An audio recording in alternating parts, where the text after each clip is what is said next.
So we've been talking about.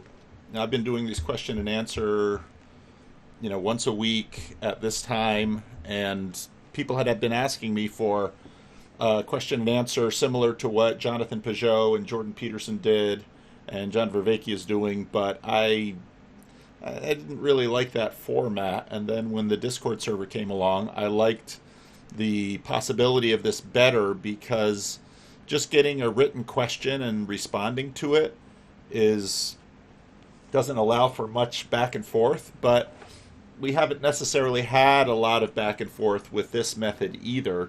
So for me, it's trying to we're trying to do multiple things at once. I want there to be more of a dialogue rather than just a monologue. I can do monologues on YouTube.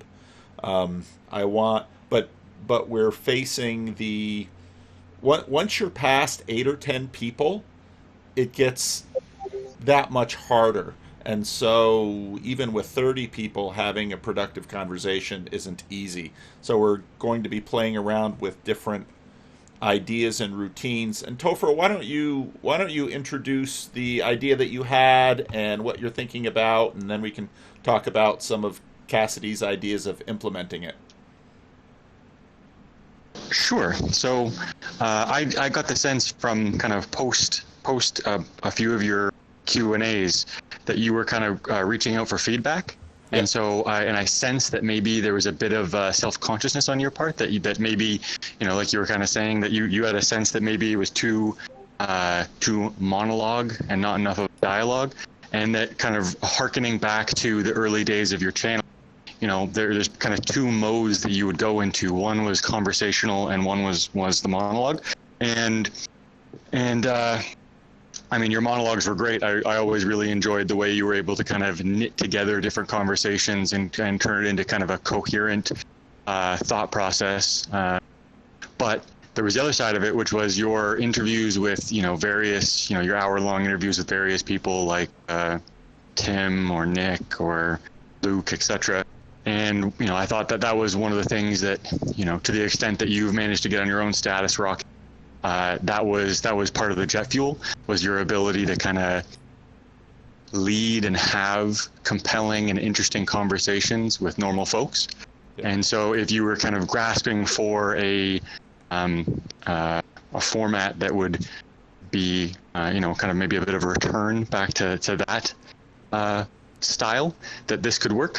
And so this is something like each week or however many weeks we come up with a topic, or so maybe we all kind of throw topics and then they get sorted through some sort of mechanism, potentially getting upvoted or something like that. Maybe the more conversation around them or the more reaction to them, we can kind of get a sense for what the community is energized about. And then once you have a topic, and a key to that, I think, Paul, is that you would need to be interested in it, right? That your presence in at least some of these or most of these is going to mean that, ideally it's something that you have some particular interest in, so that it's not just kind of you, going along with what we're interested in, and then not really kind of having something to add to the topic yourself. And so you and we come together, pick a topic, and then before each conversation, we ask for volunteers. We say, who this week would like to talk about this, and people raise their hand, and then we come up with some way of randomizing. Maybe we use virtual dice or a list randomizer or something like that, and we pick three people, and then we have a little round table where you and three people can have a kind of a long form discussion on the topic and kind of go back and forth. And I believe currently the thing after that would be, people suggested that maybe we open it up after that. So to the extent that we have a larger group listening to that small conversation, then after some amount of time, we pause that and kind of turn to the audience and say, what about that did you like? What about that do you want us to kind of zoom in on closer? And then I think that's it. The last thing that maybe we should add to that is that maybe there's some sort of mechanism where if you were in last week's talk, there's like a cooldown that, maybe there's a some sort of mechanism that encourages the next week to be a new crew of participants, so that it's not just the same voices every week. That's something that we can iron out. Yeah. But how's that for kind of a vague overview? No, that's good. It's helpful for me to understand some more of your thinking, and I very much track with that, because right away, I mean, I've just been bumbling into this whole thing, and when I was having conversations with people who were first contacting me because I was first putting up videos, I thought, well, why don't I share some of these conversations? And that sets up a whole series of dynamics, but part of the value that I have is I want randos to have voices, and obviously the reason there are hierarchies. These things exist, and so very quickly, once you get past a dozen people, really past two people, hierarchies in various areas begin to manifest themselves. And so part of, I'm not saying it's a bad thing, but at the same time, what that means is that part of what many people experienced with the Jordan Peterson phenomenon was, oh wow, this guy is really helping me. I'd love to ask him a question, but there's a bottleneck when he has 1 million YouTube subscribers. Now I don't have anywhere near that many, but still we get these bottlenecks, and part of the bottleneck is me and my attention and my time and my ability to, that Dunbar number where I can maintain something like 120 relationships at a time, and so I have an issue with the way that these hierarchies lay out, because, and I think actually Christianity addresses this, because the Holy Spirit, when Jesus leaves, he says, it's good that I go, and the Holy Spirit is going to come, and in a sense that way everyone gets to be Jesus' friend, and everyone gets to have a relationship with Jesus. Whereas sort of in this time, in this meat space area, Jesus is limited to one place at a time. I'm not saying I'm Jesus, but that's a limitation that we all face. So to the degree that we can create some structures where we have some more openness, I'm really in favor of that, because part of the reason, and I know because of the Vervaeke paper I was writing, and then this week has been post-Vervaeke paper, catching up with things. I've had a lot of church work, and I'm continuing to get requests for private conversations, and I'm trying to balance all of these things, and I don't want to say no completely to private conversations. I don't want to say no completely to rando conversations, so I'm trying to smooth this out. So my hope for this technology is that now maybe with this randomized rando format, we can get more voices into the mix, because that helps me, because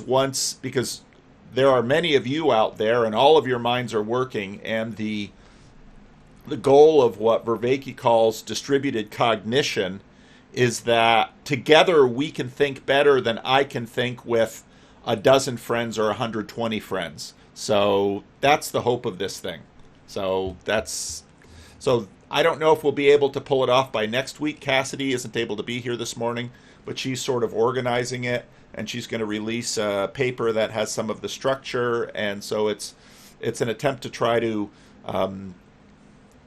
implement Topher's idea, and we'll try it. Now, a number of people have contacted me and said, I really like the open question and answer, because we take a question that's been submitted on the text chat in the Discord, and then we take another question from somebody who's just listening right there, right then. I think that's a good format, because again, it sort of randomizes it.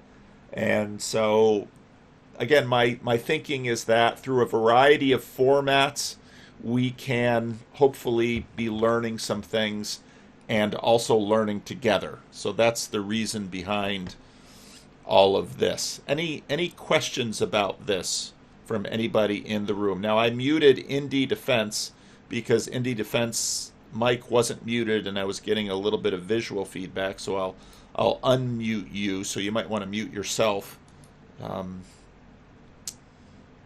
if Indie Defense is listening or if he's playing a game. And oh, there he goes. Okay, good.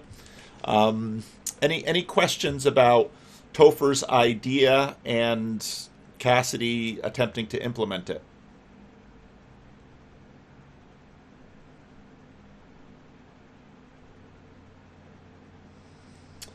Okay, well, let's see. I thought someone was planning on emceeing this morning. Do we know who that was? I don't see who I thought was going to do it this morning. He's not in the room. Do we have a volunteer for someone who would like to queue up the questions and MC for this morning?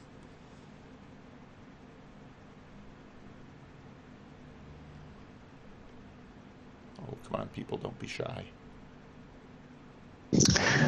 I'd be happy to, but unfortunately I'm at work right now, so I kind of can't commit. Oh, okay. No, I understand.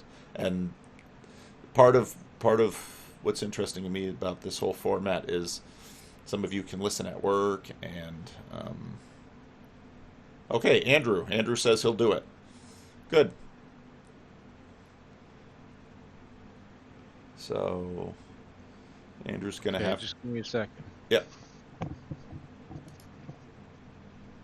And again, the reason I like having an MC is that I'm trying to record here and take notes, and you've seen I'm trying to render something hopefully usable that I post on my YouTube channel, so it's just helpful if someone else is sort of managing the questions and queuing the questions. So Okay, so do you want me to like insert questions when one seems to be answered, or yeah, you like, can. What is my role? So you can start with the questions for PVK thing. There are some that are backed up on that a little bit, and then Okay. intersperse those with opportunities for follow-up from the room, or if the person asking the question is in the room, maybe I didn't hit their question exactly, and so they could redirect. So that's kind of the role.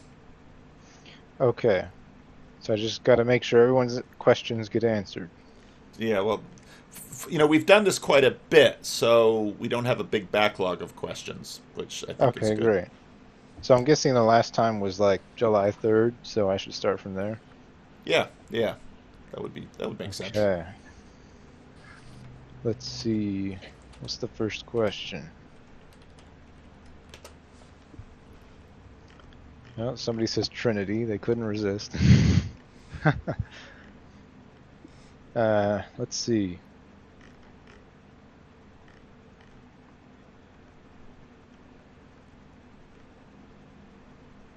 Jacob seems to say, oh, that's right. He was asking for something else, like a sermon or a prayer. Here we go. Go ahead. All right, so Random asked a few days ago, he said he would love to know if eschatology is something that you ever think about as a believer or theologically. I think about it a lot, and I think we're always thinking about it. This whole end of history meme that I touched on in today's video about the mooks and the knights, game B. It's interesting to me where eschatology comes into play. The Good Place TV show is very much eschatology. The woke religion stuff with a vision of pervasive equity is eschatology. That's a really interesting one because Jesus' images of the life of the age to come don't look like equity. They look like merit. So this week I'm working on my sermon. Do not heap up treasures on earth, but heap up treasures in heaven. And so Jesus doesn't sound terribly equitable when it comes to the life of the age to come. and he connects it to what we do in this world. And Brett Weinstein in his Game B, what he and his channel have tried to do, and Eric, his brother, too, to a degree, is say, well, here's, we have, humanity must be preserved. I mean, C.S. Lewis picked that up in the mid-20th century. So eschatology is last things, or a final state, or a telos. Now, I know that Vervaeke and company are trying to sort of back away from telos, and I understand why that is in terms of the history of it, but eschatology is almost always a part of what we play. Now, when it comes to Christian theology, unlike the doctrine of the Trinity, Sam notwithstanding, eschatology remains sort of an unfinished theological framework, whereas at least there was broad consensus with respect to Christology and Trinity. There is not broad consensus with respect to eschatology. The historical position seems to be mill, as it's called, where the millennium that Jesus talks about, or the millennium that the book of Revelation talks about, seems to be mythological or symbolic. The post-mills at the end of the 19th century and early 20th century imagined that we're just improving our way towards the life of the age to come. That position is quite sympathetic to some materialist frameworks, and I think the new woke religion is very post-mill. The pre-mill dispensationalists believe in and again, this is part and parcel of dispensationalism and the modernist fundamentalist feud, that there's a literal 1,000-year reign coming, interrupted by various, depending on how they lay out their pre-mill dispensational terms. So that's quite popular in books like Left Behind and other resources, but in many ways the dispensationalist perspective arises out of the fundamentalist modernist debates, which rises out of all of the stuff that we're noting in the meaning crisis, the Enlightenment, the rise of materialism, and all of that. So in many ways, the Amill position, which generally speaking is held by, to the best of my knowledge, Orthodox, I don't know them as well, Roman Catholics, Lutherans, Magisterial, Reformed, all of these groups tend to look at the millennium in the book of Revelation as a symbolic existence rather than a literalistic one. Post-millennials will say, in a sense, we're already in the millennium, and bit by bit we are improving, and so your participation in woke religion brings us that much closer to the utopia of equity that we are hoping to achieve. So I think its roots are also in the modernist fundamentalist split. They're just on the modernist side. So there's a little shakedown of eschatology and what eschatology is, how it impacts even thinkers who are not self-consciously theological, like the Weinstein brothers. And so, yeah, I don't know if Random is in the room, if he wants to follow up on that. He isn't. So if anybody wants to follow up on that, or I don't know if that question was, see, the difficulty with me talking for 5 or 10 minutes to try to answer a question is I don't know if I am scratching where anyone is itching. And we get that kind of feedback when we have face-to-face conversations, because you can tell you're losing eye contact, they're not engaged, they're checking their watch, they're squirming in their chair. So, as best I can, I'm trying to figure out how to recapture some of this. And I do get some of that feedback when I'm actually on a Zoom call with someone. So, Hello? I have a follow-up that kind of goes with what you were talking about with the revelation part and the end of the rapture, if you will. Now there's an argument, when is Jesus going to come, before, in the middle, after, whatever. But what's the kind of glorification of the mark of the beast and then having to live as a martyr? Like, you mentioned the Left Behind series. My mom watched old Christian movies from the 70s or 80s where Christians were living out in the woods and they had to sneak into the town to get food. And it was as if it was a glorification of that, if that makes sense to you. Yeah. And it's just kind of like how do you think it plays in our mind? Because one thing I've learned not speaking, but listening to your things, is the Bible is a lot more than we think it is. So that's true. There's when Jesus elevated the weak, he set up the glorification of martyrs. Now, that isn't exclusively a Christian thing. Anyone who dies for their cause, the other people who are part of the community of that cause, will likely celebrate the ultimate sacrifice paid for the cause. We do that. Nationalism does that with people who die in war. Almost any group that has a cause, if someone suffers for that cause, especially post Jesus, they will be elevated. And if you follow Jonathan Peugeot, his observations about what Jesus does with the hierarchy are exactly right. Jesus runs all up and down the hierarchy, and once you have eyes to see the dynamics between hierarchy and equality, you will see that Jesus is dealing with this all the time. Now, the martyrdom glorification is as tricky as the meaning gyroscope. I've often said that meaning is Jordan Peterson's sacrament, and meaning, the feeling of meaning, is for Jordan Peterson sort of an internal gyroscope for what you should follow.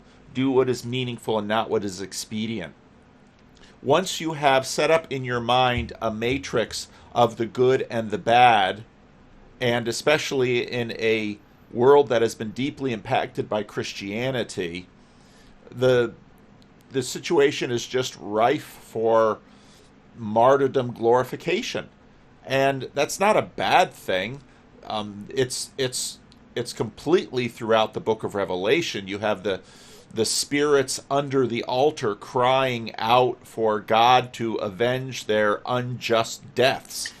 So it's a natural byproduct of any group that has a cause and suffering that goes along with it. Now, when it comes to Jesus, I don't think what Jesus says, such as "they will hate you like they hated me," is an exhaustion of that martyrdom dynamic. I think, in fact, there is more to it with Jesus, because Jesus is always calling us beyond our position into perhaps what Eric Weinstein calls a superposition. So I was listening to Karen and Michael on the Meaning Code. They had another conversation. Last week, and those two have Karen's really doing amazing things with her channel. I really. She had a conversation with Chloe Valdery. She had a conversation with Chris Arnade recently. So Karen is really doing some awesome things with that. But she has these conversations with Michael that are very much on point with Barfield and Vervaeke and Peterson. And so the dialogues those two are doing on these issues are just tremendous. And Karen had pointed out that the disciples get frustrated with Jesus, and everyone around Jesus gets frustrated with him because everyone wants to know, Jesus, do you say you are the Messiah? And Jesus seems to keep being coy with that. Well, why would Jesus be coy with that? Well, Jesus would be coy with that because the minute he claims that word, Jesus no longer gets to redefine what Messiah means, which is why Jesus keeps using this term, Son of Man. So instead of using the term that everyone else is using around them, Jesus resists that. It's not unlike what Jordan Peterson kept doing with, do you believe in God? And Jordan kept saying, I don't necessarily agree with what you think believe means, and I don't necessarily agree with what you think God means. So I'm not going to answer that question. That's a really crafty rhetorical trick. And Jesus used that all the time. Well, why? Why did he keep wanting to frustrate his disciples and disturb them and disrupt them? Because Jesus understood that if you want to teach someone something that they don't necessarily have a good category for, you have to disrupt their categories. And so that's what Jesus did. And Jesus does that. Jesus does that with martyrdom. And so when Jesus says, they will hate you like they hate me, part of what Jesus is pulling his disciples into is the belief that if you follow Jesus, you are going to resist. Now, I'm working off the article that I did the video on this morning. You are going to resist this whole dynamic of knights and mooks. Jesus does not want mooks. And what are mooks? Mooks are followers. Mooks are blindless little pawns that go into Twitter battle over conflicts that by design will never be resolved. Jesus continually annoys and offends the players in his culture war. Why? Because he will not be reduced to either a Roman collaborator or a sympathizer or a nationalist. And everybody wants to, so when Nicodemus comes to Jesus at night, he is looking to woo Jesus to Nicodemus's cause. And Jesus basically says to Nicodemus, you cannot recruit me to your cause. You cannot wield me. I wield you. Now, as C.S. Lewis points out, anybody who talks this way, each of us should pause and say, I don't know about this man. But if Jesus is who he says he is, well, then suddenly we should be his doulos, his slave, his servant, because he's the only safe master. And he will continue, if we grow in him, we will continue to frustrate the boxes that we have to live with and deal with, and to one degree or another we have to remain in. My intent is to remain for the rest of my life in the little Christian Reformed box. Who knows if that will happen? I don't know, but that's my intent. But none of these boxes, no box can contain the Son of Man. And so when Jesus says they will hate you like they hated me, part of what he is saying is the better follower you are, the more difficult you're going to be boxed. Now that then becomes a box in itself. And so then people play the nice little coy game of, you can't define me. It's like, well, no, not really. There's only one that can't be finally defined. But you will if you are a knight, you will. If you are a knight and if you are a follower of Jesus, you cannot blindly follow your mook crowd and go where they go, because the one that you are supposed to follow is the Son of Man. And so you will make people upset by what you do. And it doesn't mean, just because people get upset at you, it doesn't mean you're right. That's another dynamic here. They may be upset with you because you're a jerk or because you actually have it wrong or what have you, but you are to follow Jesus. And so, yeah, the martyrdom complex is completely human, completely real, and unsurprising in the context of Jesus.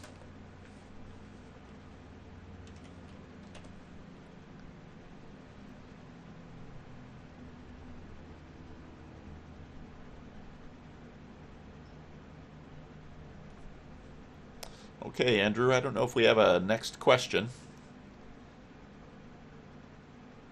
Unless I've been dropped out. It's just, you touched on a lot of things there of what I was thinking of, but a lot of the times I think of Jordan Peterson when he's like, everybody thinks they're going to be the special one that stands out and is going to, how did you word it? Like, we're going to be the one that when we see somebody being beat up, we're going to be the one to stop it. Or when in the concentration camps, we'll be the one to stand up and stop it. But he's like, you think you are, but you're not that hero. Yeah. And every time people are like, yeah, I'm going to defy all this, I'm like, eesh, that's a big load you're bearing. Like, I don't think that's going to happen. And people don't like hearing that. No, and you don't have to say it all the time either, though. I mean, Yeah. we're all Mary Sues to one degree or another. None of us are smart enough. None of us are well read enough. And I'll tell you, the bigger and bigger stage you're on, if you're watching yourself at all, it's painful and embarrassing to realize, I'm not that smart. I'm not that well read. My ideas are not that insightful. It's. So don't believe your own propaganda, and it's really hard not to. So that's really a good point.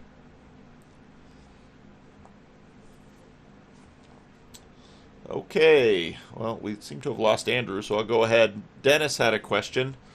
Oh, is that a question? All for switching up the format, but my thing with something like a panel discussion is most likely it will be the same group of randos who have already established themselves as PVK's channel. And that's exactly the problem with a hierarchy. So hopefully we'll be able to address that. Gomer Day, yes, I share the same concern, and I hope Pastor Paul or whoever's in charge can sort that out. Okay, Andrew, continue to look for questions. Paul, there's one from Mira below. That's a question. Oh, okay. Oh, okay, I see it now. Yep. Let me get the time here. Okay, 33. Okay, Mira asks, any thoughts on the value of rest in Christianity? Taking a break, kicking back with a nice beer. It's easy. It's easily viewed as a waste of time, but it seems to be an essential activity. Good question. Part of the difficulty we're having right now is that, as with many of the ideas we're thinking about,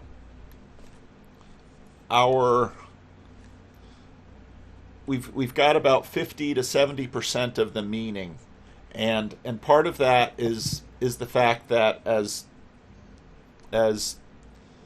Owen Barfield notes, words slosh and move over time, and as they get translated by language, so on and so forth. So this concept of rest is vitally important in the book of Genesis, and I like some of John Walton's books. Now, again, anytime you wade into biblical interpretation, there are 1,000 ideas and voices around there, okay? So all interpretations are interpretations. But John John Walton has written, I think, some nicely accessible books that are broadly evangelical on a lot of the stuff going on in the book of Genesis. And so what happens in Genesis 1, in the beginning of chapter 2, is that God rests from his labors, as I believe the King James Version says. Well, what does that mean? When we hear that, we tend to think at the end of a long, hard work day, we collapse in an easy chair with a nice beer, maybe put a footstool under our feet, and maybe listen to some music or watch some Netflix or listen to a YouTube video. That's not what the Hebrew is talking about. The Hebrew is talking about, in a sense, the setup is completed and the joyful inauguration of the meaningful, gloryful running of enjoyment of the world has begun. So there's very much enjoyment, but it's not the opposite necessarily of exhaustion, which is how we consider rest. Now, bear in mind, however, that the way this gets expressed is the Sabbath day. And so, what is the Sabbath day? They didn't go to church on the Sabbath. The Hebrews didn't do that. The Sabbath day was a day that they didn't go and collect manna, that they didn't go out and work the field, that they didn't do all of these things that they normally had to do to keep body and soul together, as the saying goes. So on one hand, that idea of rest isn't simply the opposite of exhaustion or the remedy for exhaustion, but on the other hand, it is a ceasing of human activity that is designed to result in food on the table or a car in the garage. Now, this is it. So right there. So clearly, the English word rest isn't fully capable of really fulfilling this image and this picture, and so I think, but those pictures are helpful things to recognize. Now, when you get to Jesus in the Gospels, this question of Sabbath rest becomes a big thing. Because, as I said before, Jesus keeps poking the bear. Jesus goes into a synagogue. Now, he was quite likely there the day before. He'll quite likely be there the day after. He goes into the synagogue, and he heals someone on the Sabbath. Now, one might ask, well, why are you going to synagogue on the Sabbath anyway? And you can already tell that in the process of the destruction of the first temple, the exile and diaspora of the Jews, that this whole new format that was already beginning to replace the sacrificial system, which was the devotion to Torah, had already been developing, and that had been developing in the synagogues all around the world where Jews had gone. And there's Jacob might be able to chime in on some of this stuff. There's a lot of interesting discussion as to whether or not when the Jews went out, do you start a temple if you're living in Ephesus? No, you don't start a temple. Well, why? Well, read the book of Judges, read the book of Samuel. That it's over the process of the life of the development of the Hebrew worship, it became a very high value to centralize the sacrificial system in Jerusalem, and that we're no longer going to have high places, and people aren't going to be freelancing their little altars around there. And so then when the temple is destroyed, or corrupted and then destroyed, if you read the book of Ezekiel, well, how then do we worship God if we're in a strange land? Well, we do so in the community in devotion to the Torah. So you have an ark with the Torah in it. You have the reading. You have the interpretation of Torah. And you can see in that really a prototype of what will become Christian worship later on. Okay? and they are doing this on the Sabbath. Now they are doing it with, so you already see the development and the evolution of these ideas of rest being fulfilled in the synagogue system and what's happening there. And Jesus walks into that system, and he starts poking at it. And because he's right there in the synagogue, and a man comes in with a withered hand, and Jesus heals him right there. And the religious authorities say, no, that's violation of rest. And Jesus is saying, no, this is fulfillment of rest, because the rest that God enacted in the seventh day in Genesis is the restoration of the world.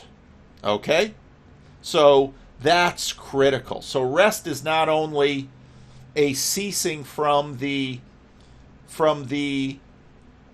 Genesis 3 sweat-filled laboring that the curse of the ground puts us into, and you can see that in no manna collecting on the Sabbath, okay, in that miracle. So it's that element, but it's also the joyful realization of the Messiah, okay? So now when you get to the New Testament church, the Sunday becomes the day of cultic observance, where they begin to borrow and appropriate some of the synagogue practice, but now this comes into Christian practice. And so the Sunday worship becomes a celebration of the restoration seen in the work of Jesus in his healing on the Sabbath, but also in the resurrection of Jesus, which happens on that Sunday. And so that then becomes the celebration of the restoration, which is the celebratory aspect of Christian liturgy and Christian worship. So your question, any thoughts on the value of rest? Okay, rest in Christianity. Well, is there rest for, I've been working all day, I'm exhausted, it's time to put my feet up, enjoy a beer. When you are enjoying that beer, you are, in a sense, having a tiny little participation in Jesus' healing of that withered hand. You are having a tiny little participation in the not collecting manna on the Sabbath. You are having a tiny little participation in the banquet of the Lamb. So yes, but now, as with almost all good things, that participation can become a problem. And part of why in Isaiah, in the parable of the vineyard in the book of Isaiah, that's just such a perfect parable, because wine is like an amazing symbolic picture of this whole dynamic of glory, whereas grapes to wine is glorious, and the physiological effects that wine gives us are glorious, a lightening of the mood, a gladdening of the heart, in this world a bit of a foretaste of the fully restored life that comes in the age to come. But wine can also be a prisoner and a jailer and an improper lord through drunkenness. And so all of these come together, so that beer is, that rest that you enjoy with the beer is in that moment a small s sacramental participation in the life to come. And so it has its place. And part of so in my tradition in the Christian Reformed Church, it was a fairly strong Sabbatarian tradition. Unfortunately, in some ways, that was deconstructed in the 80s and 90s, and I don't think we exactly knew what we were doing with it. But part of what I think the Jewish community continues to participate in and realizes is just how hard it is to embrace not only the enjoyment of the beer, but the discipline of having a day a week where, in a sense, we turn that day over to our Lord. Not legalistically, if your cow falls in a pit, bring it out, but symbolically and ritualistically and with some teeth, so that, hey, right now, especially now that you have the internet in your pocket and that pocket device makes you available to your bosses or your clients who are your bosses on the other end, and on and on and on and on. Have a day of week where you are not driven by the taskmaster of the flesh that says, if you don't answer this call, if you don't respond to this email, if you don't respond to your clients, you're going to lose some money. The point of pausing from picking up manna on the Sabbath is trust the Lord that he gave you enough on Friday. And the point of ceasing from your labors by going to church, turning off the cell phone, and it might, and again, the different forms that it takes may vary. So in the Christian Reformed Church, some people who are really devoted to Sabbatarianism cooked all of their meals on Saturday, so Sunday, the Yifrau, the woman who was often the one doing the cooking in the house, she wouldn't have to cook on Sunday, and she could fully enjoy her day of rest. I knew other people that they joined a Christian Reformed church, saw this, they always went out to eat on Sunday. Christian Reformed people thought that was terrible because you're just making your servants work on Sunday. So go ahead and have that debate, but understand that rest is not only a gift from God, but we might even have to pursue it in a disciplined manner, but it always also has to be measured. And so there's wisdom in that. So that's my answer to Myra's question. All right. Just really briefly, what I wanted to point out was Jesus seems to have been involved in very active Second Temple debates between Jewish sects. The Pharisees were quite insistent on allowing healing on the Sabbath, whereas other sects were not, and were against it. And the participating in the Sabbath on Saturday was also a topic of huge debate. So, I mean, these were huge topics of debate at the time. Yep. No, it's true. And with almost everything that Jesus is, divorce, marriage, these were all big Second Temple debates. And yes, no, great point. Thank you, Jacob. All right. So I suppose we can move on to the next question, which this one is from Kalepa Heidegger, and his question is a long one, but I'll read it. So he says, here's a question/topic I never really got answered a while back and was reminded of by Jacob talking about the Messianic Age obviously not being here yet. Going deeper than the already not yet answer, that is somewhat fudgy in my opinion, did Jesus kick off the redemption, also known as Creation 2.0, invasion, or is it still in waiting until his return?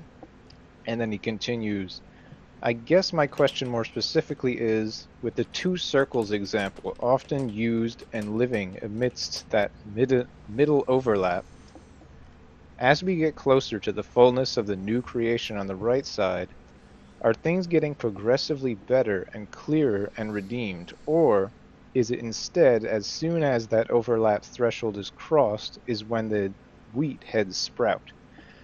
Are we, through divine providence, figuring it out as much as it can be amidst the overlap? Does Christ return when things are at its worst? And then he says in parentheses, I know it's the end times because the world's going to hell. Or when the body is finally united, or just randomly.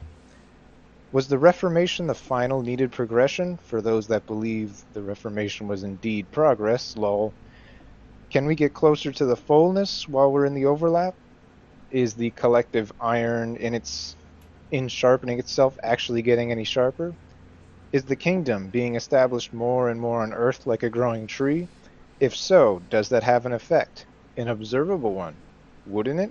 Or are we instead in a stagnation, or I guess a plateau? I know that's a lot of questions, but it's the underlying context of the original question, which presumably he asked another time. Okay. Well, someone asked about eschatology. This whole thing is about eschatology.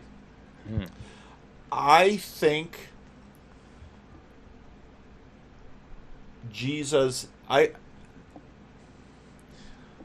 when I look at what the early church did, I believe they believed that Jesus inaugurated the eschatology, inaugurated the Messianic Age with his resurrection.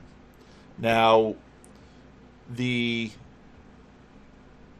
assumption, when you look at Jesus talking to Martha about Lazarus, Martha in the Gospel of John seems to have a belief in a general resurrection, something like you would find in the book of Daniel. And so people are expecting a resurrection. And again, in the book of Daniel, let's say, if you look at that in the context of the Maccabees, the idea is that how can God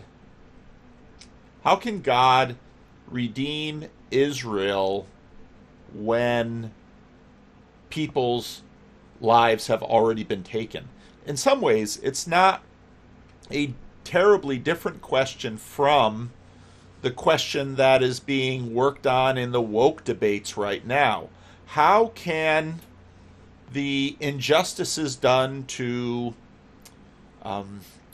people hauled over from Africa and enslaved in cotton picking and tobacco growing, how can the injustices done to the population already in North America when Christopher Columbus and others arrived, how can those injustices finally be addressed? Now, if you're a materialist and you don't have an age to come, well, and Miroslav Volf, I think, points this out nicely in his book, Exclusion and Embrace, the quote that I often read from it. You can find it on my blog. Well, reparations. Well, but very quickly you are forced to realize that history is a blender, and those African Americans are descendants of slave and slave owner, and those Native Americans are, huge percentage of lineage among Europeans and Africans. And how about the Asians that came over? And human history is a blender. And so how can justice unblend history, and how can God finally do what's right? Well, so you have this initial, my reading at least, you have this initial vision in an initial nationalist vision in the Old Testament where, Israel will be predominant among the nations. Oh, okay. So that's one vision of supremacy, of an imperial supremacy. Okay. But then when, David and Solomon are long gone, and the temple is destroyed by the Babylonians, and the second temple is not what Solomon's temple was, and the Persians are here, and the Greeks are here, and the Romans are here, and on and on and on and on, all the way to the present time where the Dome of the Rock is on the Temple Mount. The people of God seem to be in perpetual exile. Okay. Now, obviously in the Gospels with Jesus and then with Paul and the rest of the New Testament, you see this universalizing of the story where it's not just a story about one ethnic group versus all other ethnic groups, which was quite frankly the standard paradigm for the world. It's a universalizing story of human beings and human rights. Okay. So that, the Christian movement really kicks off. And Tom Holland's point is that's been dramatically successful. You're hard pressed to find people in the world that are not thinking in these terms. Well, maybe some of the Han Chinese are. You can find some others, white nationalists, black nationalists. You can find people still resisting universal humanism, but for the most part, that's conquered the world. Is that an example of the beginning of the Messianic Age? I would think so. Hope in a general resurrection, that we obviously still have to wait for. I guess my answer to the question lies in the fact that there are multiple hierarchies, and that realization is probably not completely linear, and that there are probably innumerable hierarchies in which fulfillment must come. Now, the idea of the consummation of the age, when everything is finally realized, is that all of the realization is across all of the hierarchies, and there it is finished, it's completed, and there's a new age that begins. So now and not yet, yeah, that's fudgy. Messianic age. Well, what do we mean by messianic? Jesus the teaching of the New Testament and the belief of the early church was that in Christ's resurrection, the new age had begun. In the gift of the Spirit, the new age had begun. And so the Apostle Paul keeps admonishing Christians, take off the clothing of the old age and put on the clothing of the new age. Well, what is the clothing of the new age? It is life in the Spirit. Well, what does that mean? And then Paul keeps trying to talk about it. Is it linear? Well, here's the problem of human consciousness. What is the it you're talking about? Jesus' vision of the universalizing the promise of Israel to the whole world? Well, that seems to have made terrific progress. I think there are probably other aspects where, anybody who's at least got remnants of some conservatism in their soul is likely saying that at this point in time in the past, a certain aspect of Jesus' teaching was more fully realized or is at least being threatened today. But again, there are innumerable hierarchies at which this Jesus is changing. So trying to track this in a singular hierarchy will, I think, be impossible. And so when we look to categorize this, I think we will always fail. So, yeah, that's my best answer. So the idea that it has been inaugurated, it is coming, yes. The idea that this is in many ways progressive, yes. Does that mean that? Well, here's another funny dynamic. It gets back to the martyrdom question. The closer you get to Jesus within the age of decay, in all likelihood, the more local, and I mean local, it might be in your family, it might be in your town, might be in your country, might be within a certain political climate, the more local opposition you are going to face. Now, the really amazing thing about Jesus is that kind of conflict is usually managed adversarially, and Jesus inverts that too, because the height of the conflict is seen as the height of the conflict is seen as the death of Jesus. And so symbolically, again, and this is why Jonathan Peugeot's symbolism is so genius, this works symbolically, but it's very difficult to track it linguistically.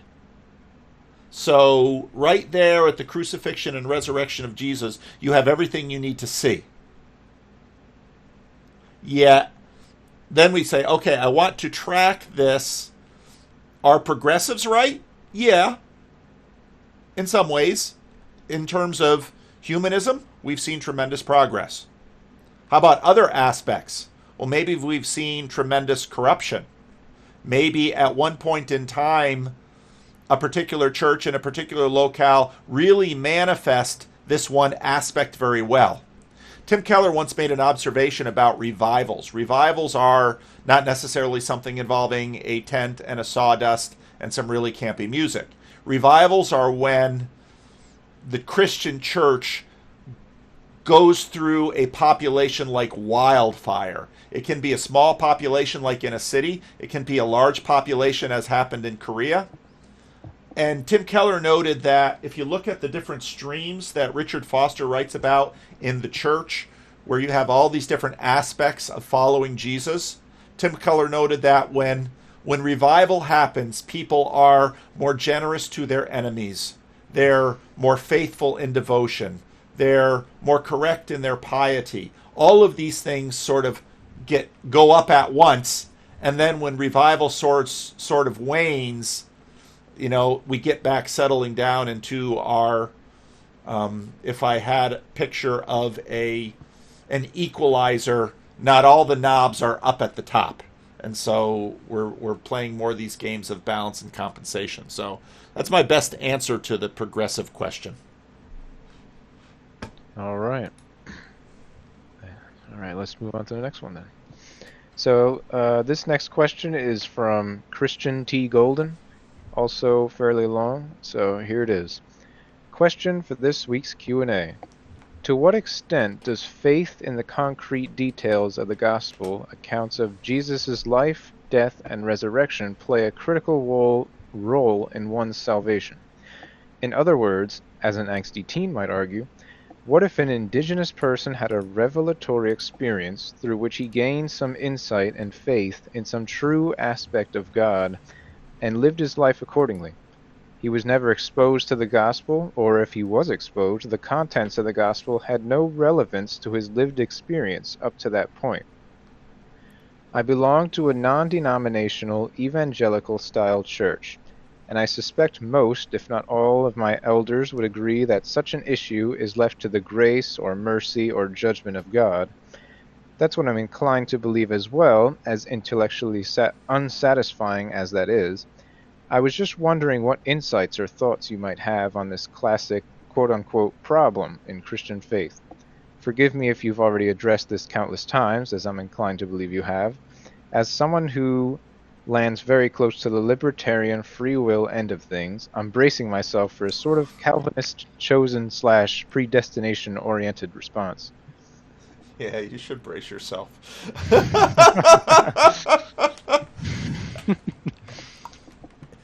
It's a good question that I get often, but each time I'm asked it, I get another chance to maybe do a little better at the answer. Because salvation is of the Lord. You can find that in the book of Jonah. What do we mean by this word salvation? Well, usually in a context like this, we mean inclusion, blessed inclusion in the life of the age to come. And part of the reason we mean that is, see, now I've just triggered the universalist debate. Part of the reason I keep talking this way is because I look at Jesus. Well, maybe I'm reading Jesus wrong, but Jesus has more parables about closed doors and outer darkness and all of this stuff. And Jesus has phrases like, "Depart from me, I never knew you. Today you'll be with me in paradise." Jesus talks like this all the time. There must be something to it. Now, again, two thieves on crosses on either side of Jesus. Jesus offers the other, today you'll be with me in paradise, says nothing to the other with respect to this. What do we know about the post-death of the other thief? Nothing. And do we have assurance of his salvation? We have that for the one thief. We don't have it for the other. What will God do with him? That's up to God. Okay. Now, why is that question unsatisfying? Because of a bunch of other things Jesus said. Because everything else Jesus said has led us to believe that faithfulness in this life will in fact be rewarded by faithfulness in the next. I just finished preaching 3 sermons about righteousness, about don't display your righteousness in order to gain status in front of other people. Okay. Well, what's implied by that? That God, who sees what's done in secret, will reward you. Okay, so obviously we're imagining some kind of reward in the life to come. But what about rewards now? Jesus says things like, you will surely be rewarded in this life and the next. Living a holy life in this world, and this gets to the previous question, because all these questions usually run together in some way or another. You can connect them. If you live like Jesus, you will both be blessed, because you will be in alignment with the will of God, the maker of the universe, and you will suffer, because you are going to be out of step with the world, the rebellious flesh, and the devil. Okay? So, right there, we have another answer. Okay, now the proverbial person in the jungle, or a person who was born in an Islamic country, or person who was born to a tyrannical person who went to church but showed the exact opposite of the love of God. And so this person has grown up to associate Christianity with all sorts of cruelty and everything that Jesus is against. Okay. If we can see these issues, do we imagine God can't? If we can see these dilemmas, do we imagine God can't sort them out? I have huge areas and questions that I can't sort out. And I trust that God can. So I leave these questions to him. Now the predestination, what happened in 17th century Calvinism, I think, has everything to do with the same philosophical debates that we're having in the meaning crisis, that we're having in materialism. And so we're most often best looking at older sources before some of these philosophical debates. So let me get back to the wording of your question. To what extent does faith in the concrete details of the gospel accounts of Jesus' life? Okay. Now, when I read that, let's see if he's in the room. When I read that, I hear it through a modernist lens, saying, when I get to the pearly gates, St. Peter's going to have a quiz. And there's a lot of debate on what quiz St. Peter's going to have for me. This quiz is 1 Jericho or 2. Was Jesus' crucifixion on a Thursday or a Friday? Do you really believe that that man was born blind? Or was Noah's flood global or regional or mythological? My definition of a Christian is someone who trusts in Jesus more than they trust themselves.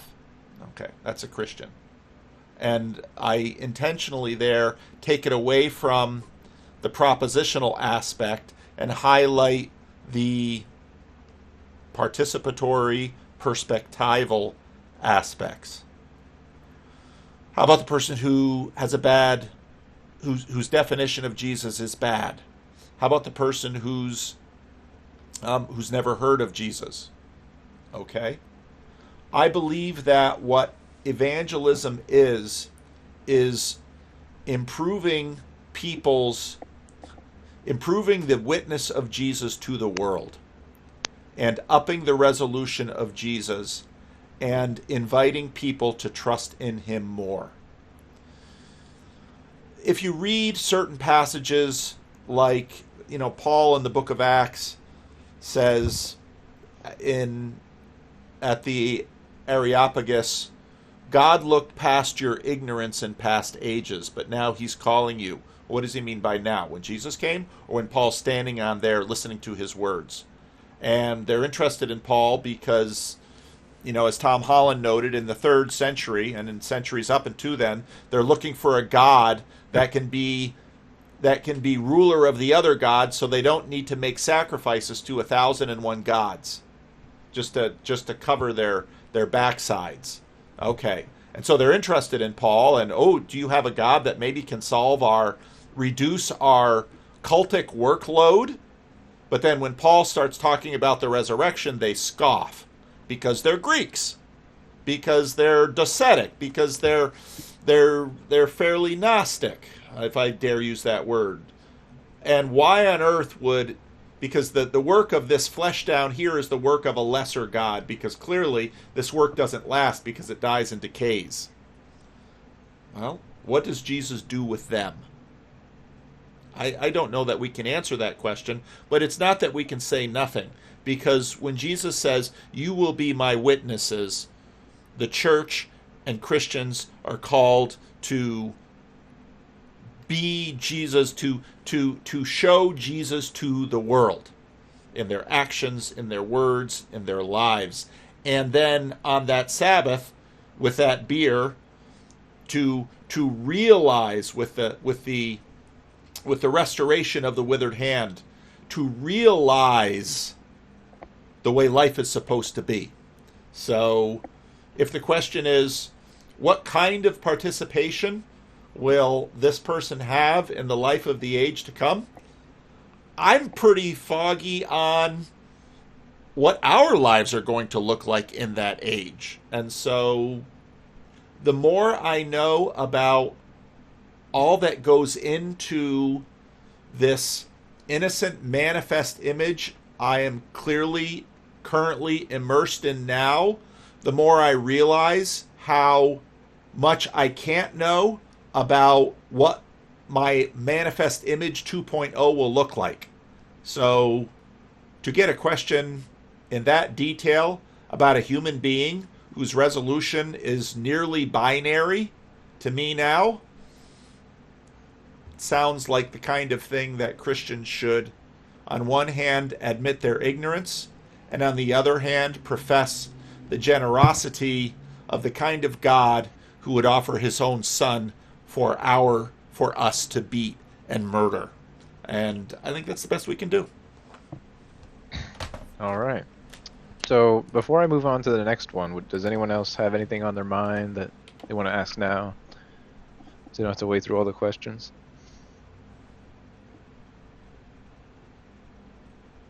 All right, doesn't sound like it. Okay, I'll move on to Brendan's question.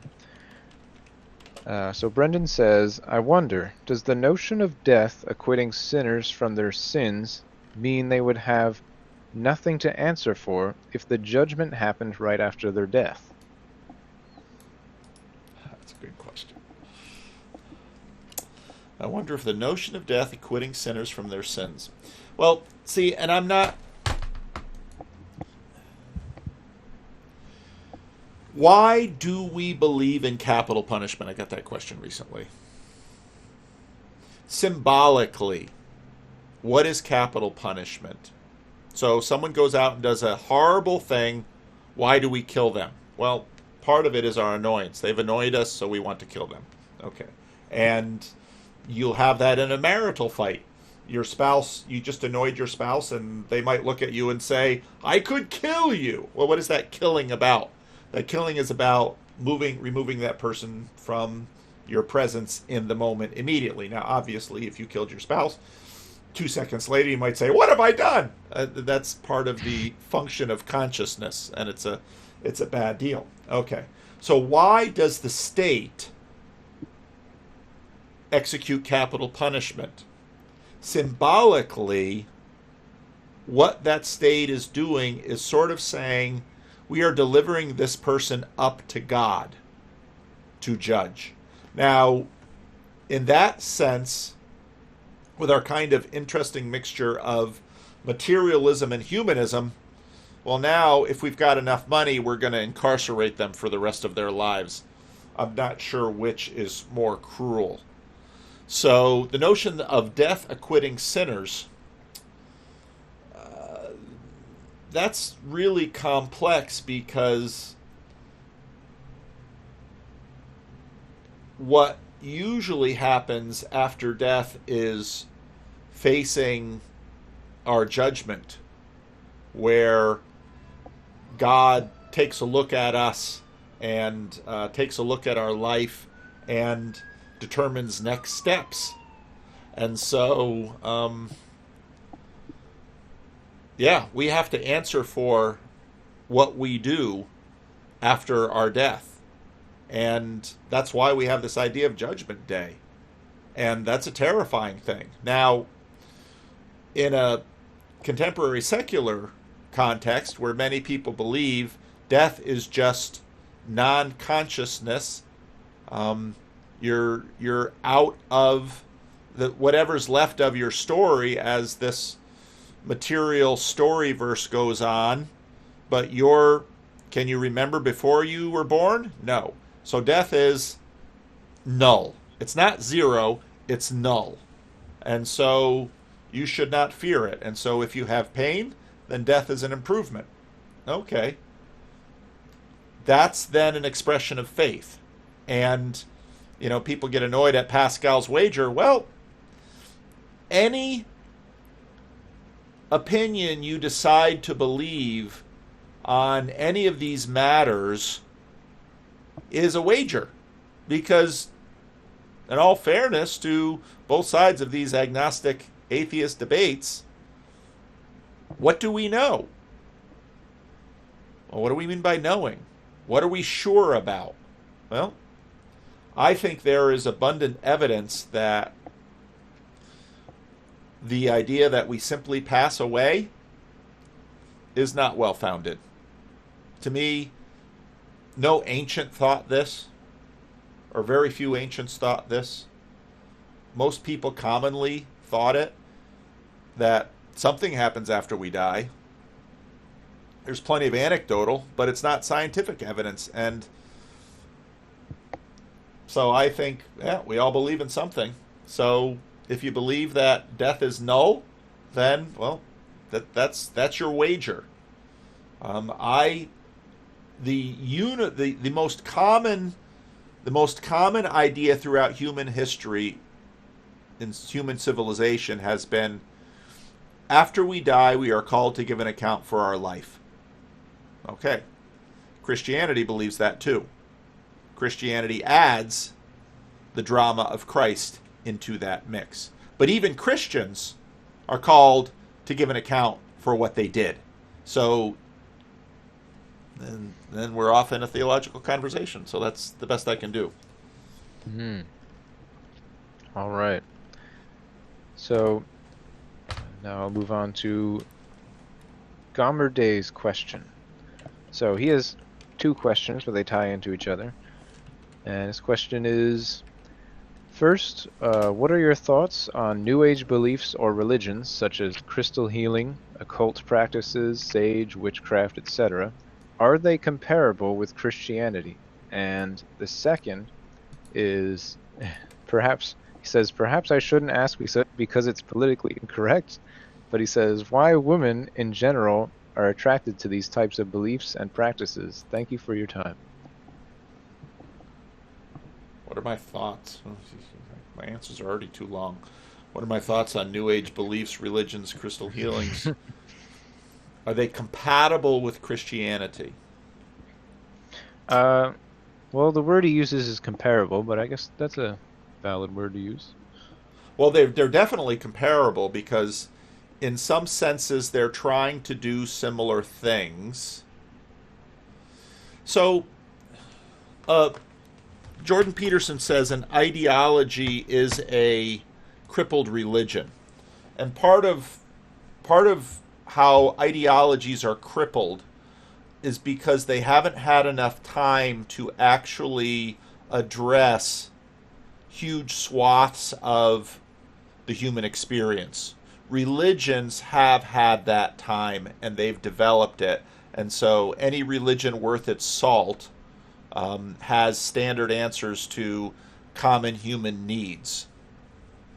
Many of these practices are part of, now if we're going to have huge boxes of, or huge areas of human life, a lot of religion is about making life work. Post-Protestantism, now again, Protestantism is where it is on the developmental track with respect to the ongoing, one lens to look at it through would be the ongoing debate between Aristotle and Plato. How do earth and heaven relate? Crystal healing, occult practices, sage, witchcraft, all of this stuff are recognitions that material reality is an expression of what we would call spiritual realities. These are functions of deeply sacramental perspectives. We can go all the way back to Owen Barfield and say all of these are parts of original participation.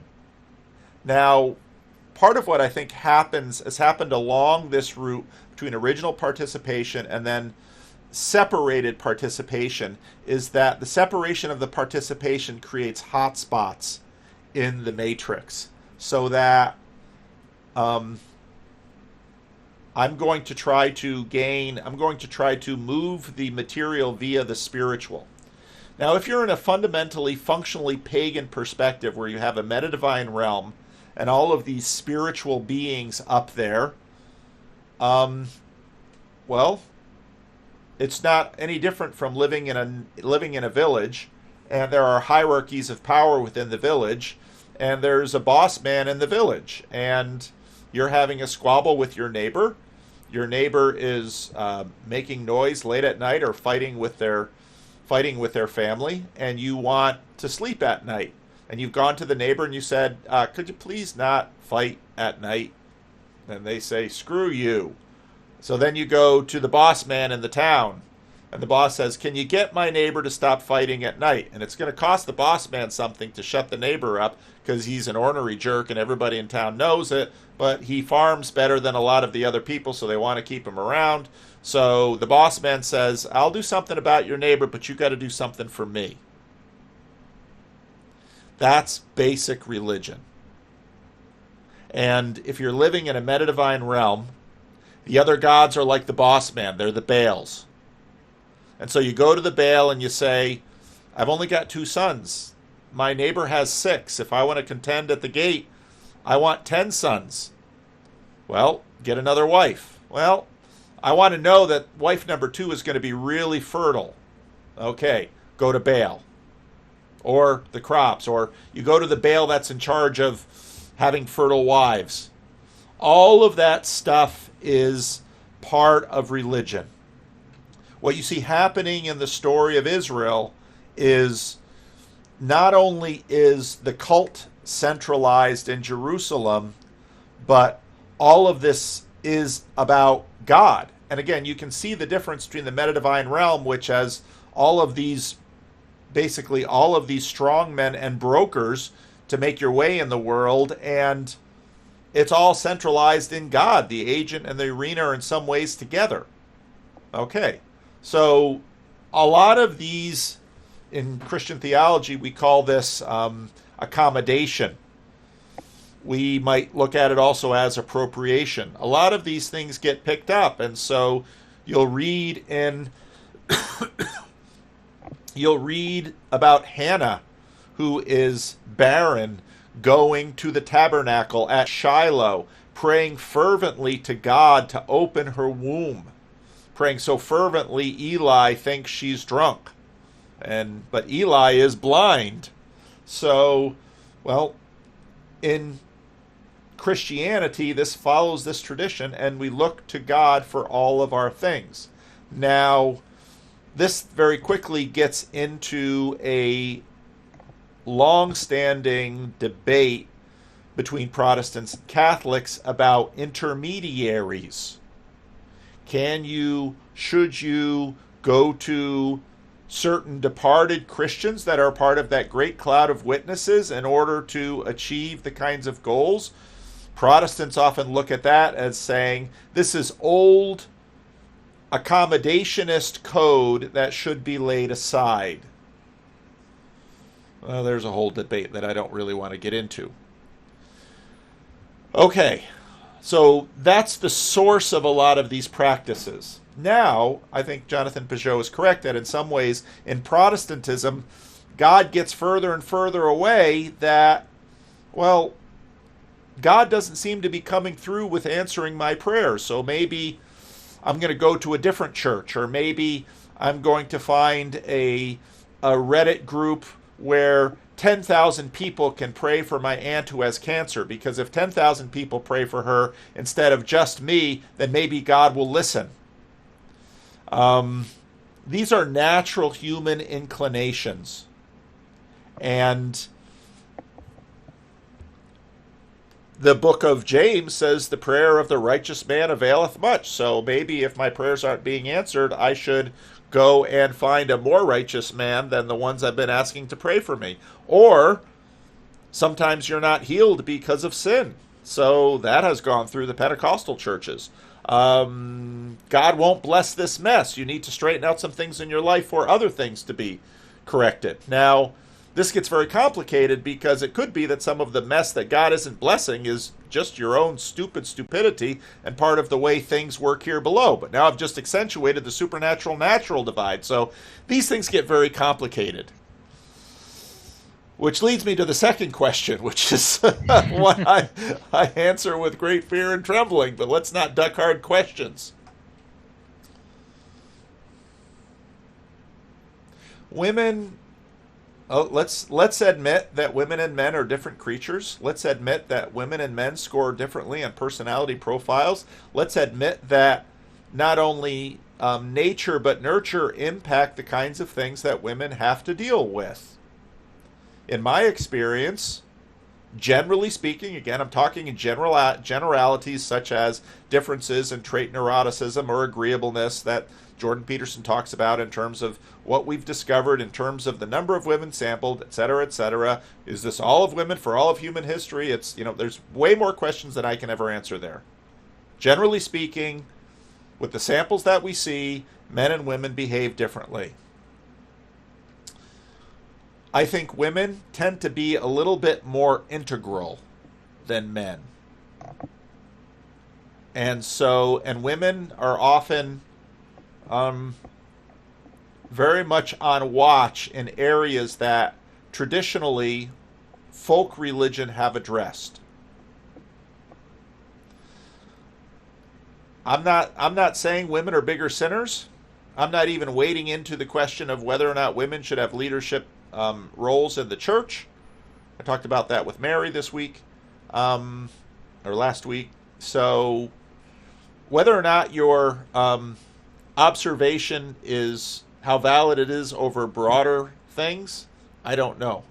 But could it be that there are some personality aspects that tend to steer women towards different things? Well, that would make sense. So, yeah. Who knows? But I can't really answer that question because women is an awfully big group. I can help a little bit. Oh, please do.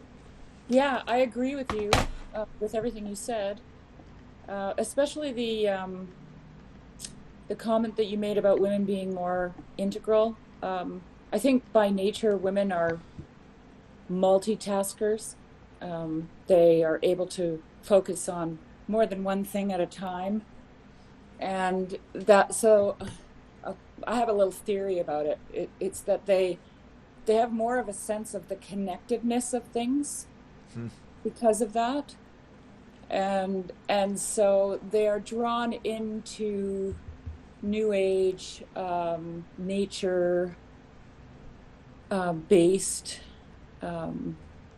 ideologies or ideas or religions because of that, because they see they have a more and I'm trying not to be discriminatory against men, but I think go ahead. I'm not worried about it.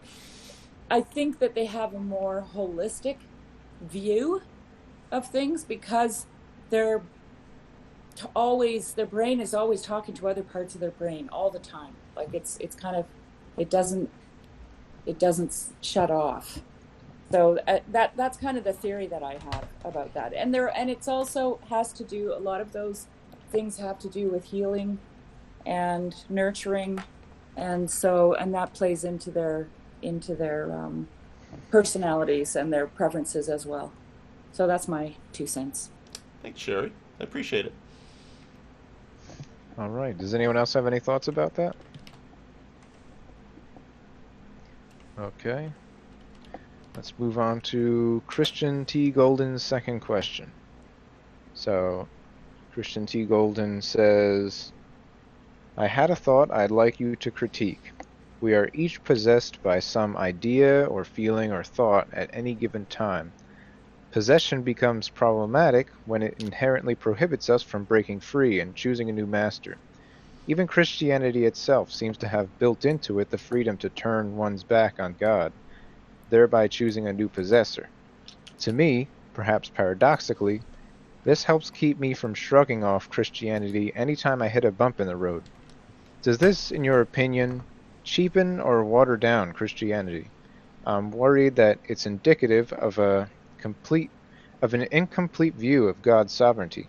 But then again, I suppose an earthly father is no less a father just because his child rebels. And that's the question. We each are possessed by some idea, feeling, thought at any given time. That's consciousness. Possession becomes problematic when it inherently prohibits us from breaking free of that thought and choosing a new master. Okay. Even Christianity itself seems to have built into it the freedom to turn one's back on God. Yeah, that's the story. Or by choosing a new possessor. That's right. To me, perhaps paradoxically, this seems to help keep me from shrugging off Christianity any time I hit a bump in the road. Does this, in your opinion, frame, cheapen, water down Christianity? I don't think so.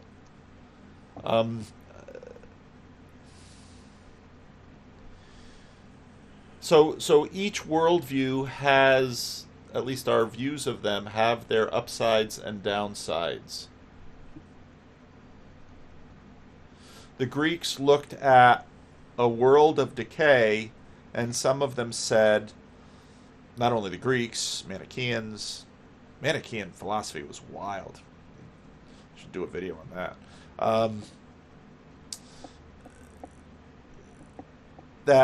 Surely a lesser God made this world. How can we account for the separation between the isness and the oughtness that confronts us or compels us or that draws us? That's always the question that we're dealing with, between the is and the ought. So, you can look at the difference between the scientific frame and the manifest image. Because the ought lives in the manifest image and the is lives in the scientific frame, or at least part of the is. Now, possessions, ideas, feelings, thoughts. Yeah, so the Mooks and Knights video that I just did today. I'm part of what I've been thinking about a lot lately has been our realization of the spiritual. That word didn't go away, even though materialists did a lot. The word didn't go away, but we're really wrestling to come to terms with what on earth do we mean by that word.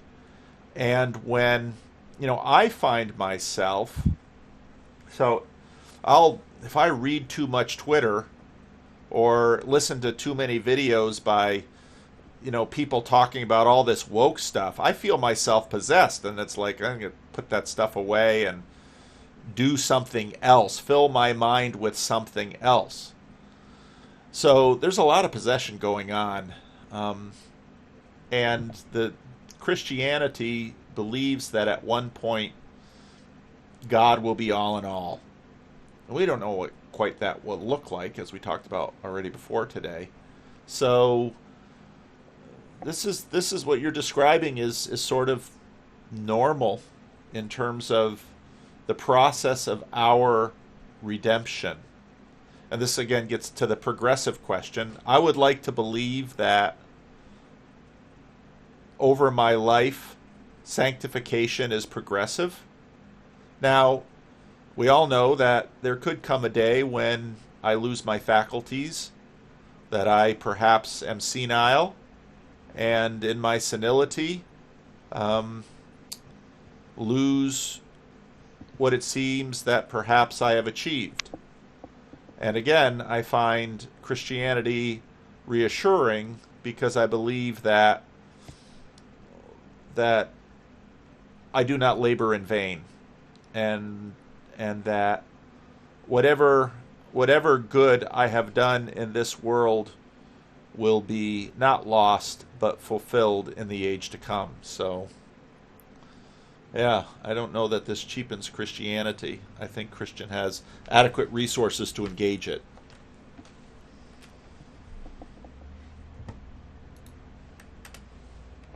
All right. Anyone have any other questions or ideas they want to add before I move on? Okay. So, Indie Defense has a question. He says, aside from the Bible itself, what books do you recommend? Oh, I get this question a lot. I should really... I should probably just recommend authors. I think C.S. Lewis. I've found C.S. Lewis very helpful. I find Tim Keller very helpful. I find Dallas Willard helpful. Just looking around my office, if you start with C.S. Lewis and Tim Keller and Dallas Willard, that's already a pretty substantial library. I like N.T. Wright. I found a lot of his books helpful. A lot depends on what specifically you're interested in, and that if someone tells me what they're wrestling with, I might be able to give a book recommendation. But my videos are so eclectic because that's how I am. But if you look at who I keep coming back to, Tolkien, Lewis, all the usual suspects. Mm-hmm. Yeah, Tolkien and Lewis are definitely very good. All right. Moving on. Actually, does anyone else have a book recommendation they want to give? Maybe we could get some opinions from anyone else here. I would say to read the Church Fathers. Who are you reading in the Church Fathers? They're not easy. There are some that aren't too difficult. On the soul and the resurrection is kind of nice from Gregory of Nyssa. It's a dialogue between him and his sister, and it's accessible. Maximus the Confessor, Origin. I know that's not without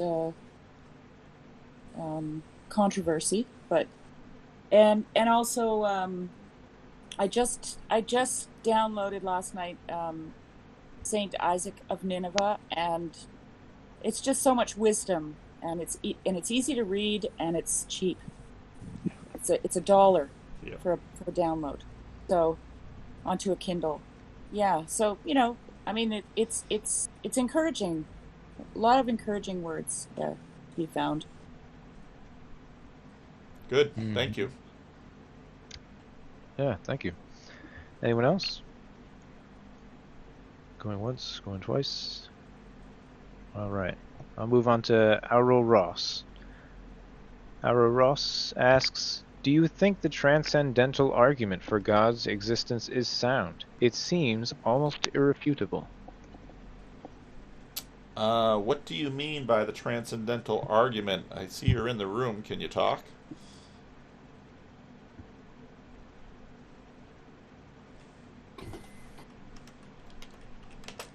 Can you hear me? Yep.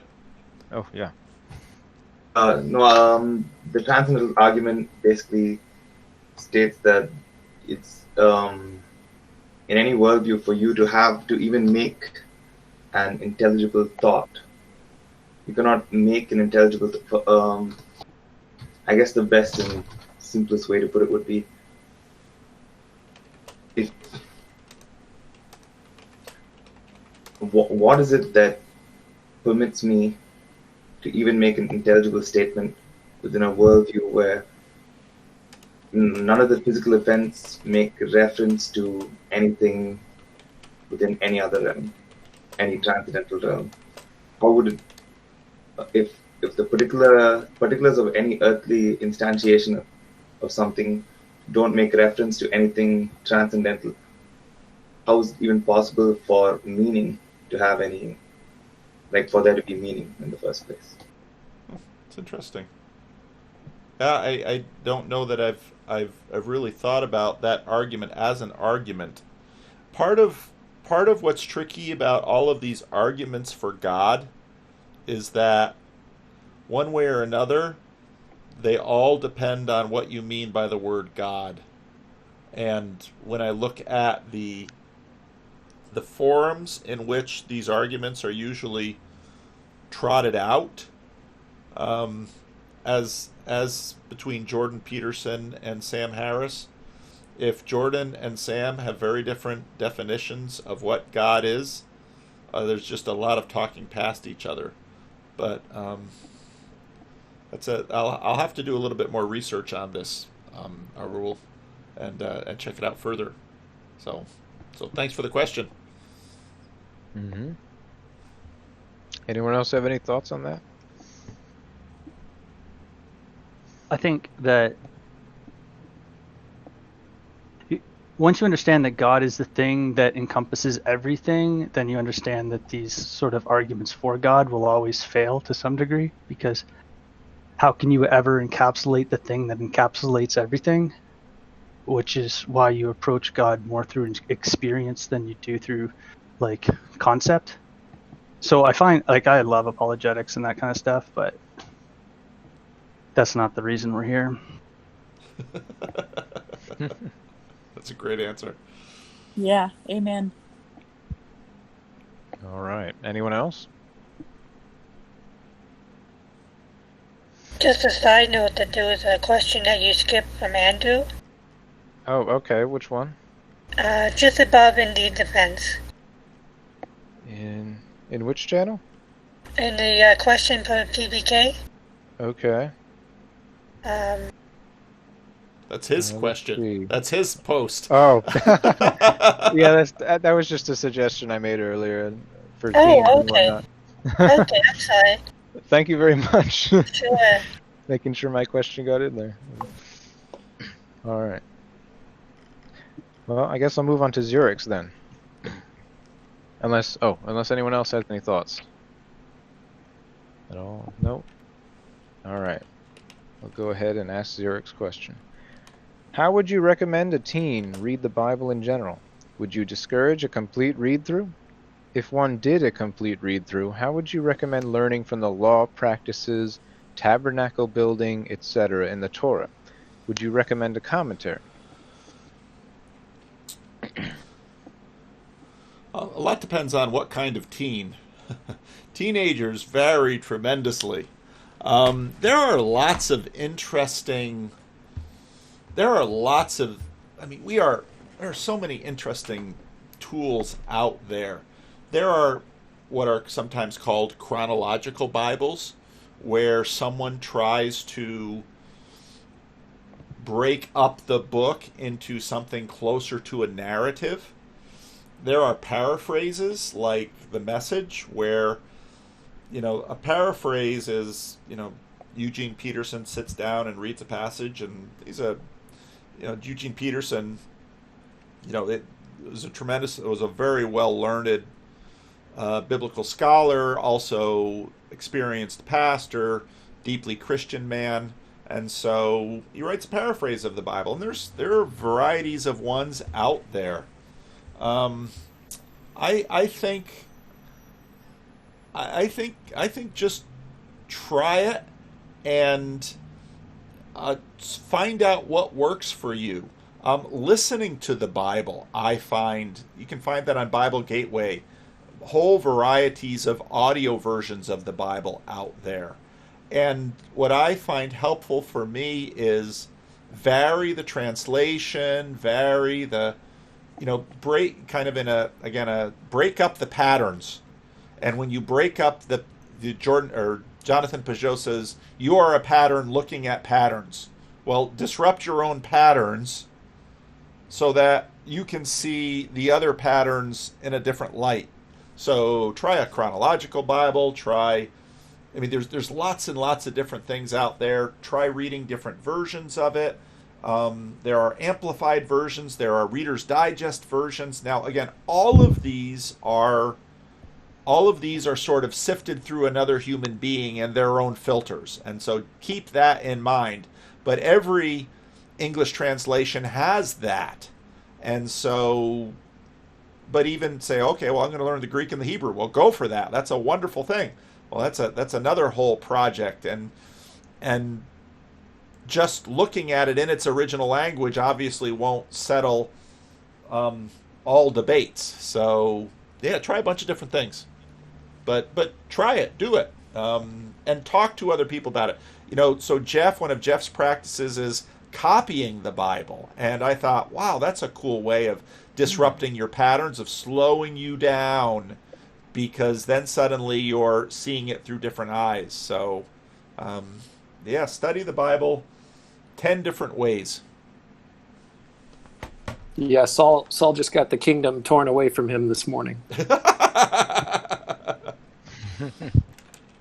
Anyone else have any tips on helping teens out with the Bible? Yeah, I have a tip. I would tell your teenager you should start with sermons on YouTube, because that way you have a better idea of what Bible verse you're looking for and what it says, because I think a teenager might get lost. And also ratestedman.org goes through a lot of the Gospels. Thank you.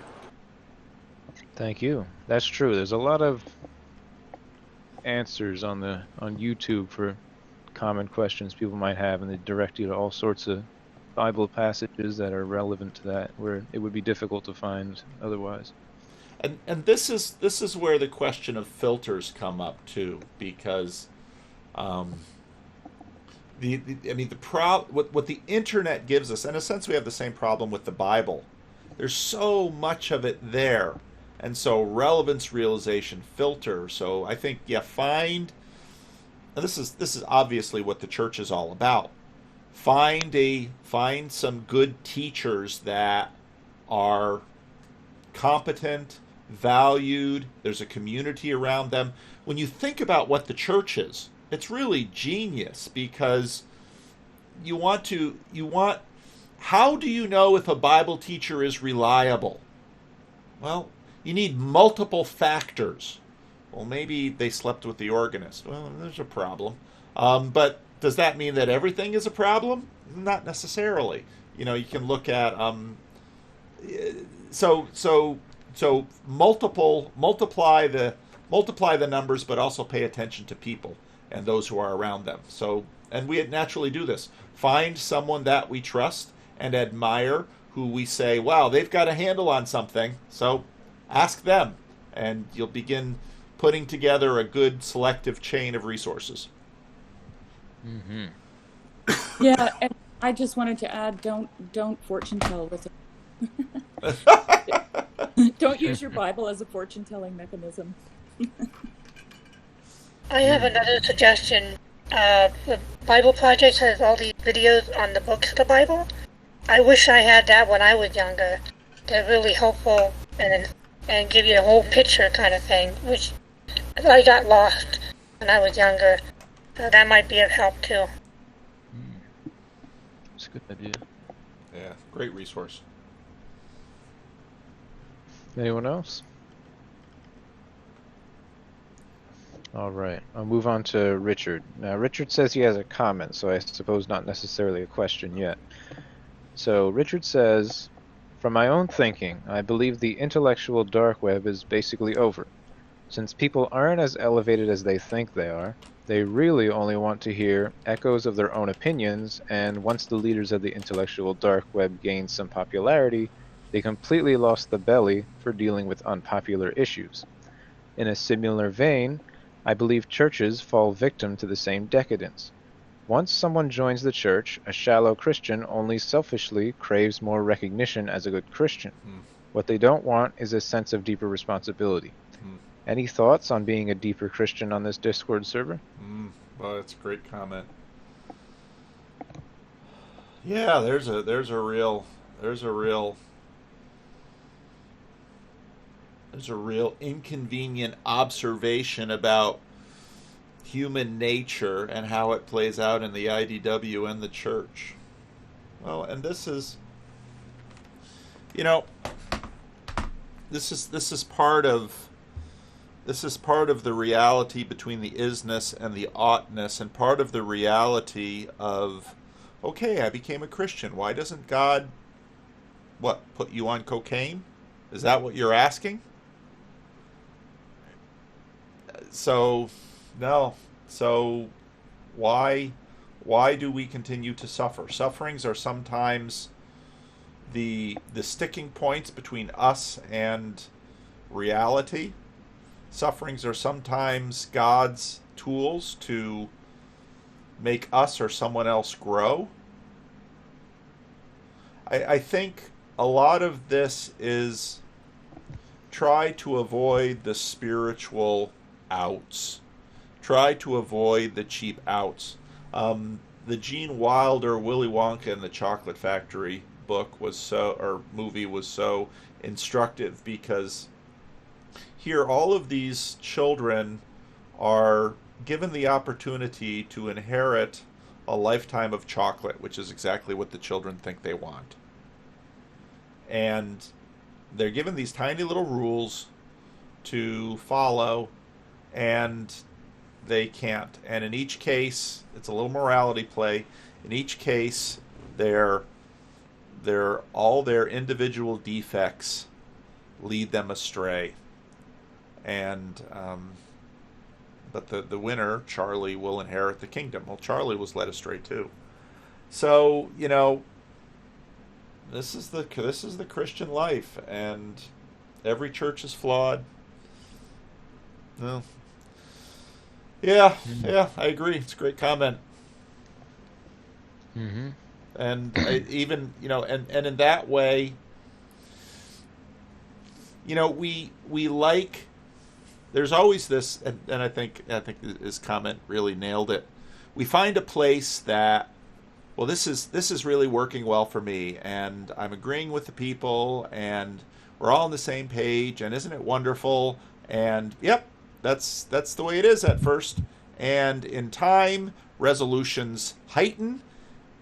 Marriage works the same way. Children work the same way.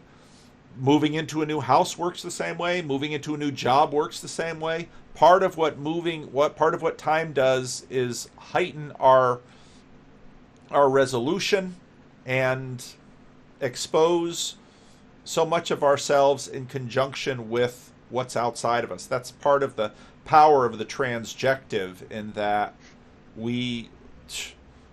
if you're in church long enough, and if you're paying attention to yourself and to others, you will see things about yourself you don't like, and you will find them terribly hard to change. Well, what that community actually offers you, hopefully, is a productive place in order to grow in Christ.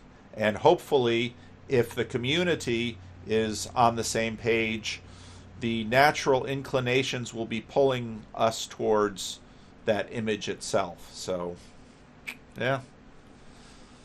being a deeper Christian on the Discord server. It's all part of the process. Telling the truth to each other, so on and so forth. Mm-hmm. As Zurich is typing, but we're almost out of time. I do. I see a question. I also have a question myself, if you don't mind. Okay, go ahead. We got just a couple minutes. All right. So, I've had a lot of experiences here with the intellectual dark web, with Jordan Peterson, with you, with Jonathan Pajot, Jonathan Vervaeke, etc. And I have a lot of interesting theological issues of my own that I come across on a day-to-day basis. And I think, oh, gee, I should really go to my priest and talk to him about this, but he doesn't know everything I've been through, and I don't really have the relationship with him that I think would be productive. So my question sort of is, how should someone approach a new priest or preacher or something like that, and how do they get to know them in a way that they could come to have productive and meaningful discussions and about theology and the problems in their lives? That is a great question. Thank you. This, in some ways, we're sort of back to where we started in this. In that, what do we do with our limitations of time and space, and the fulfillment of be fruitful and multiply? We've got so many people around us. We're not living in a community where the priest or preacher has a dozen or 20 or 30 or the Dunbar number 120 people to be in relationship with. And each of us have those Dunbar numbers ourselves, and on and out and out. And we're not living in a little town where there's a little church. You know, when I was in the Dominican Republic, I worked with churches one church up on a top of a mountain. You know, there's 40, 50, 75, maybe 100 people that lived in that little town. They had a church and they had a bar. And some in the town went to church every night, and the rest of the people in town went to the bar every night. That was the town. Everybody knew everybody's business. They all worked the same coffee plantation. They all farmed the same gardens. That was the town. The preacher knew everyone well. Now suddenly, then you have radio. Maybe someone in town now spending their nights, they're not going to the bar or the church, and they're listening to the radio. And they start getting interested in some radio program. Well, the preacher's spending all of his time paying attention to the people in the town. So we have this multiplication of worlds that has happened. And the internet has, that just threw gasoline on that fire. Whoosh. Mm. And so,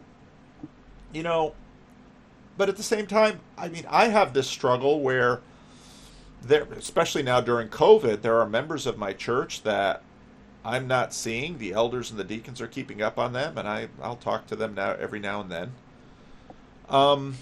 But some of the people on this channel and over the internet I'm talking to more often. Well, what is my parish? So I think we have to resign ourselves to a few ideas. Number one, the body of Christ. Christ works on us through his body. And your parish priest will have a role. If you're part of this community or listening to my channel, I have a role. The other members of this Discord have a role. Your family has a role.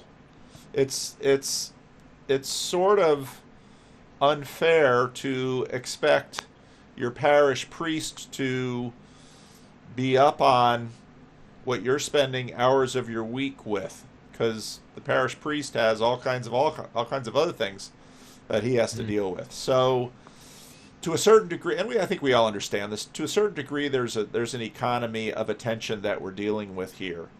And so, as a Christian, you'll have to be a steward over your economy of attention. And just like the question about, well, shoot, in some ways, and I knew this was going to happen when I started the channel, I knew that the earliest people that get on my channel are going to have a preferential position. They got in on the ground floor. So, Job and Jeff and Luke and Sherry and then other people who come along later maybe have something interesting or particular about them, or are really gifted and skilled in things like Shelley or Sam, and I get to know them better. Joey I know because Joey I know in real life, and I can just go through this, but then there are others of you, and it's horribly unfair that I've never had a chance to get to know you well. So I have all the same dynamics, and now it's multiplied because of the internet. So be patient with your priest. Develop relationships with the people in your church and your priest, but keep your expectations realistic about what can happen. So, and I'm dealing with that. I mean, that's one of the big questions. I've mentioned it in some videos that,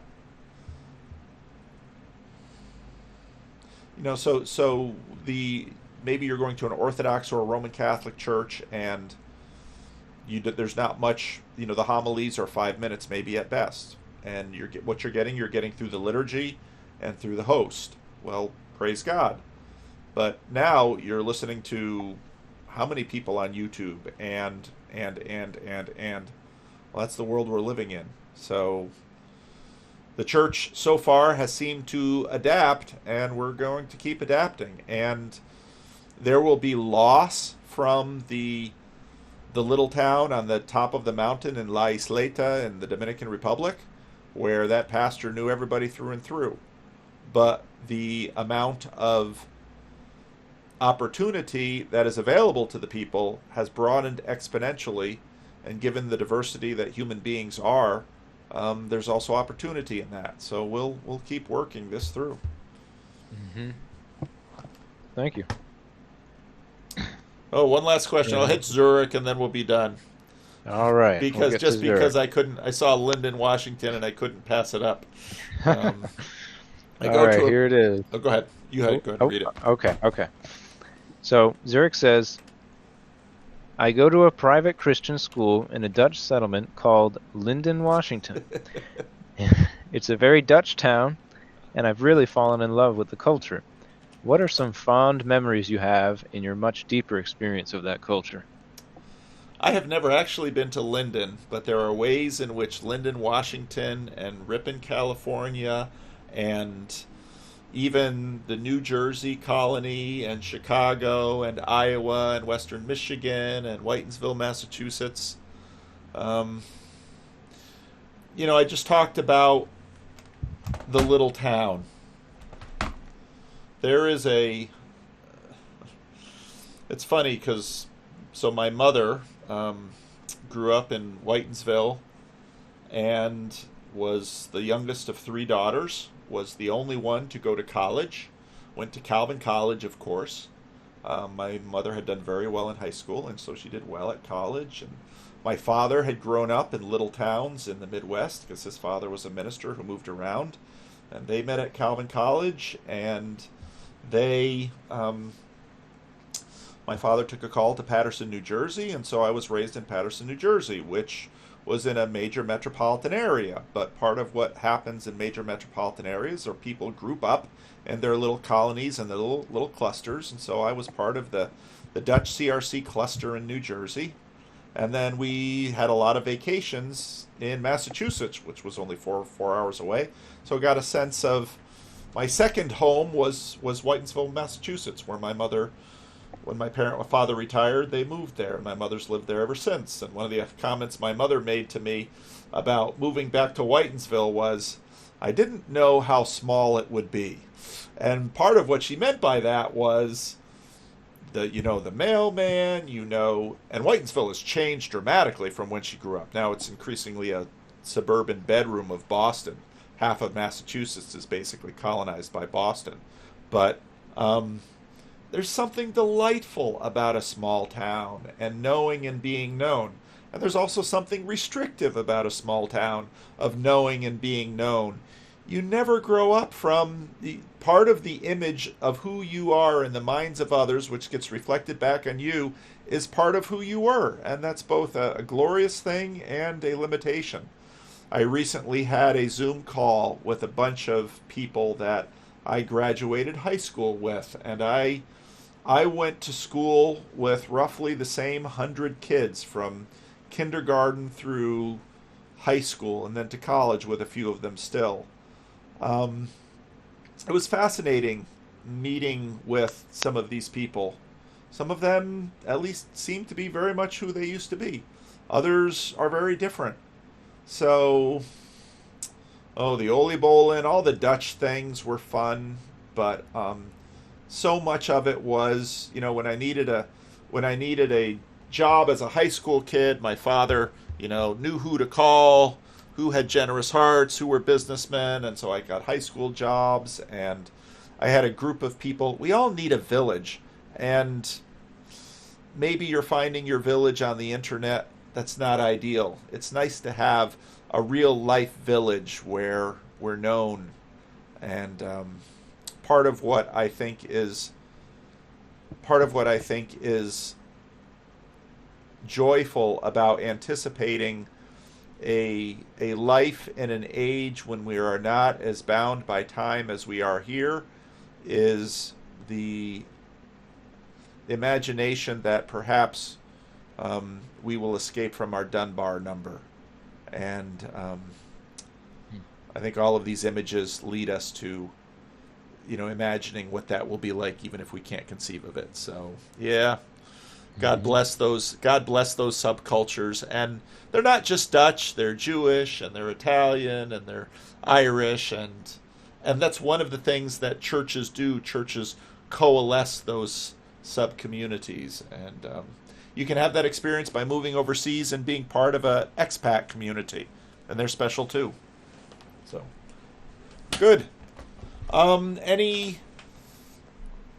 That's it. Let's say that's it for the question. Any feedback on this session that anyone wants to give, or takeaways from this session?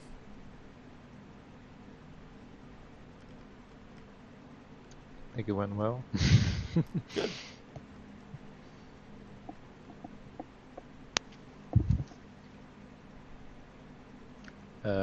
Does that? Are we still recording? Yeah, we are. Do you want me to stop? Yeah, stop it. Okay.